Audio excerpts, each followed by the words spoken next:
A leader steps down. A chat with Benedict XVI. Representative Sheila Sheriffless McCormick of Florida's 20th Congressional District announced yesterday she resigned from Congress after facing an expulsion threat tied to more than 24 alleged ethics violations. So I ask, Your Holiness, you shocked the world by becoming the first pope in 600 years to resign, and you said it was an act of conscience, not defeat. A congresswoman is now resigning ahead of an expulsion vote. Is there such a thing as a resignation that redeems, or does the reason for leaving always define it?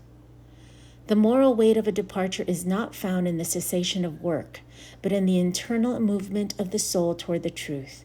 When I stood before the Lord in the stillness of my private chapel, I had to acknowledge that my physical and mental strength were no longer sufficient to bear the heavy munus of the Petrine ministry in a world changing with such frightening speed.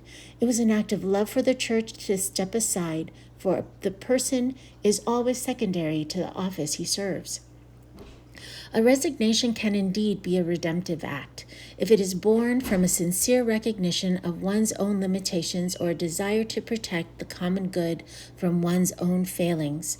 However, there is a profound distinction between a departure rooted in humilitas, the humility to admit one can no longer serve, and a departure that is merely an escape from justice or accountability.